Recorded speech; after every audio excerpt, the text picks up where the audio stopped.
This video was powered by Little Star Public School, Powerhouse Road, Sarbahal. ଭାରସାମ୍ୟ ହରାଇ Alto car ଦୁର୍ଘଟଣା, ଜଣେ ଗୁରୁତର, 4 ଆହତ।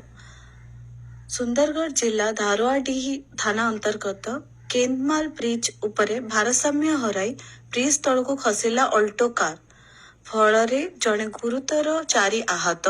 ଗୁରୁତରଙ୍କୁ ବୁର୍ଲା ସ୍ଥାନାନ୍ତର। ଗୁରୁତର ନାବାଳିକ ରୁଦ୍ର ପ୍ରତାପ ଦେଓକୁ ବୁର୍ଲା ସ୍ଥାନାନ୍ତର କରାଯାଇଛି। ମଝପଡ଼ାରୁ ସୁନ୍ଦରଗଡ଼କୁ ବିବାହ ପାଇଁ ଜିନିଷ କିଣିବା ପାଇଁ ଆସୁଥିଲେ ଏହି ଦୁର୍ଘଟଣା ଘଟିଥିଲା। ଗାଡ଼ିରେ ଗୋଟିଏ ପରିବାରର ରଶ୍ମିତା ଶେଖର ଦେଓ, ରୁଦ୍ର ପ୍ରତାପ ଦେଓ, ଅନାୟା ସିଂ, ଆକାଂକ୍ଷା ସିଂ, ଜିତେନ୍ଦ୍ର ସିଂ ଅଲ୍ଟୋ ଗାଡ଼ିରେ ଆସିଥିଲେ। ଦୁର୍ଘଟଣା ସ୍ଥଳରେ ସ୍ଥାନୀୟ ଲୋକେ ସମସ୍ତଙ୍କୁ ଉଦ୍ଧାର କରି ସୁନ୍ଦରଗଡ଼ ମୁଖ୍ୟ ଚିକିତ୍ସାଳୟକୁ ଆଣିଥିଲେ।